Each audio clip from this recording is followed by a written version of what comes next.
ஆதி என்னும் பராபரையே, அன்பான மனோன்மணியே, சோதி எனும் பஞ்சகத்தாலே, சொற்பெரிய கரிமுகனே, தீது நீக்கும் கந்தவளே, திருத்துகின்ற குருநாதர்களே, 18 சித்தர்களே, பண்பான பரமசிவமே, ஓதியே ஜோதிடங்கள் உரைப்பதற்கு நாத விந்து வடிவாக நல்ல துணை ஆவீரே.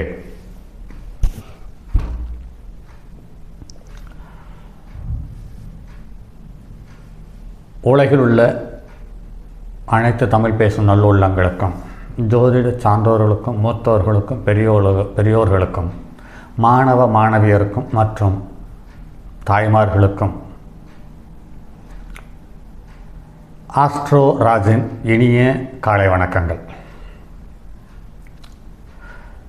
தொடர் பதிவுகளாக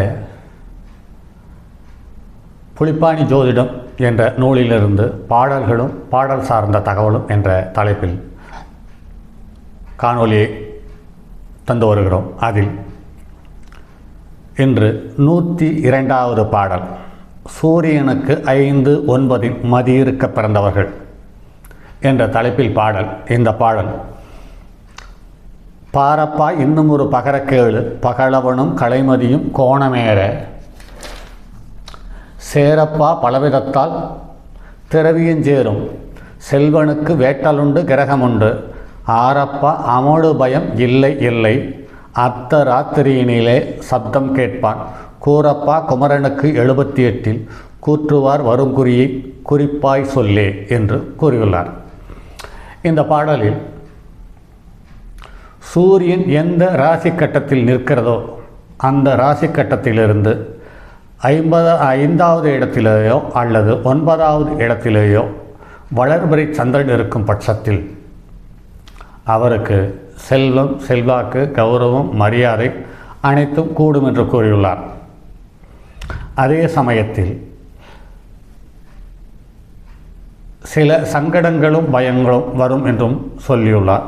அரிட்டம் என்றும் ஒரு வார்த்தையை பயன்படுத்தியுள்ளார். இந்த சூரியனுக்கு 5-9 இருக்கும் சந்திரனை குரு பார்க்கும் பட்சத்தில் அந்த அரிட்டம் என்ற வார்த்தையை பயன்படுத்த வேண்டியதில்லை என்றும் சொல்லியுள்ளார். ஆக இவருக்கு பூரண ஆயுள் என்றும் 78 வயதில் அவர் மரணத்தில் சம்பவிக்க வாய்ப்பு உள்ளது என்பதையும் சுட்டிக்காட்டியுள்ளார். அடுத்து பாடல் எண் 103, 2ஆம் இடத்தில் செவ்வாய் நிற்க, பாடினேன் இன்னும் ஒரு புதுமை கேளு, பலமான செவ்வாயும் புதியில் நிற்க, கூடினேன் கிரகத்தில் வழக்கம் போகும், குமரியவள் கணவனையும் கருதிப்பாரால், தேடினேன் தையலுமே மாண்டாளானால், தன விரயமும் சஞ்சலமும் அழுதுமாய்வேன், ஆடினேன் ஆடவர்கள் அழுத கூலி, அவள் கடலை அவர் மடியில் போடுவாரே என்று பாடலை முடித்துள்ளார். இதில் செவ்வாய் என்று சொல்லக்கூடிய வெப்ப கிரகம் லக்னத்திற்கு 2ஆம் இடத்தில் நிற்க பிறந்தவர்கள் தன்னுடைய வாழ்க்கை துணை பெண் என்பவள் மூலம் பலமான சங்கடங்களையும் கஷ்டங்களையும் அனுபவிப்போராகவும், மதிக்காத மனைவியை பெற்று வாழ்ந்து ரொம்ப நெருக்கடியில் சந்திப்பார் என்றும், அதே சமயத்தில் செவ்வாய் திசை பொசிப்பில் அந்த வாழ்க்கை துணையான பெண் மரணமடைவாள் என்றும், அதற்காக அவர் அழுது அங்காளாய்த்து சிரமப்படுவார் என்றும், அவள் இறந்த பின்பு தனமும் தானியமும் யோகமும் செல்வாக்கையும் இழப்பார் என்றும் கூறியுள்ளார். ஒரு வார்த்தை சொல்லியுள்ளார். அந்த வார்த்தை சங்கடமாக உணரப்படுகிறது. ஆடவர்கள் அழுத கூலிக்காக அவளையும் கடலையும் அவர்தம் மடியில் போடுவார் என்று வார்த்தையை பயன்படுத்தியுள்ளார். இது நடைமுறையில் நிறைய ஜாதகங்களுக்கு ஒத்துப்போகிறது, பல ஜாதகங்களுக்கு ஒத்துப்போகவில்லை.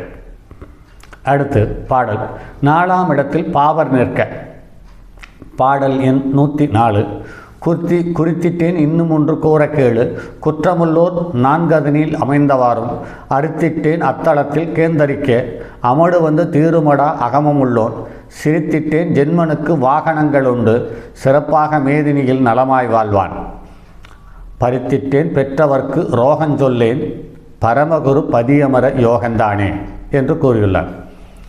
4வது இடத்தில் முதல் 2வது கேந்திரத்தில் பாவகரங்கள் நிற்க,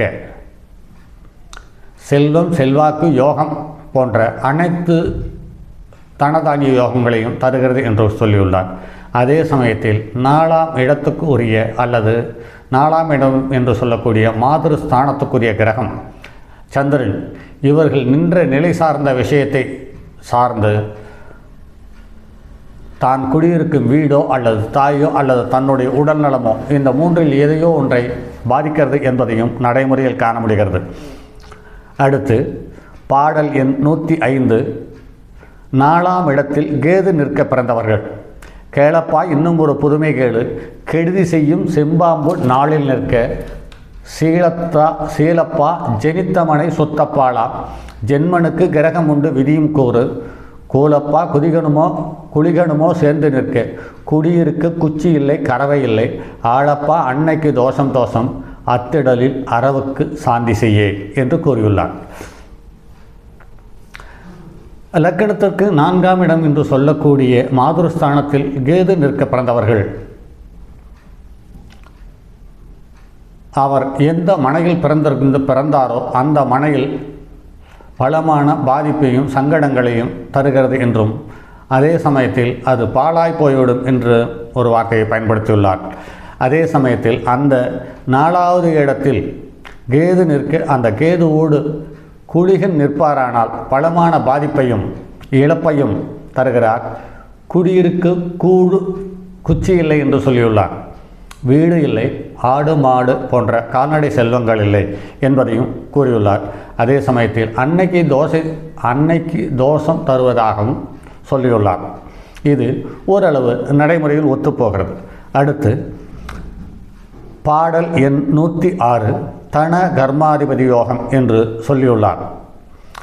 செய்யப்பா இன்னும் ஒரு செய்திகள் செயலாக நிதி கருமோன் இருவர் கோடி, கையப்பா கண்ணுற்று நோக்கினாலும் கணமுள்ள இருவருமே மாறினாலும், ஐயப்பா அகம்பொருளும் நிலமும் செம்போன், அப்பனே கிட்டுமடா ஜென்மனுக்கு, உய்யப்பா போகருட கடாட்சத்தாளே, உத்தமனே புலிப்பாணி உரைத்தோம் தாமே என்று பாடலை முடித்துள்ளார்.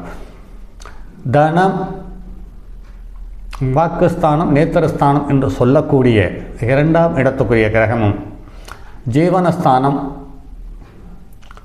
என்று சொல்லக்கூடிய 10ஆம் இடமும் ஒன்றுக்கொன்று தொடர்பு பெறும் பட்சத்தில் அல்லது இருவரும் ஒரு வீட்டில், அதாவது லக்னத்திற்கு 1, 5, 9, 2 இந்த 2 கிரகங்களும் சேர்ந்து நிற்க அல்லது ஒருவருக்கு ஒருவர் பரிவர்த்தனை பெற அல்லது ஒருவருக்கொருவர் நட்சத்திர சாரத்தை கொடுத்து அவர்களுடைய தசாபுத்தி வரும் காலத்தில் மிகப்பெரிய யோகத்தையும் செல்வத்தையும் செல்வாக்கையும் தருகிறது என்பதை நடைமுறையில் காண முடிகிறது.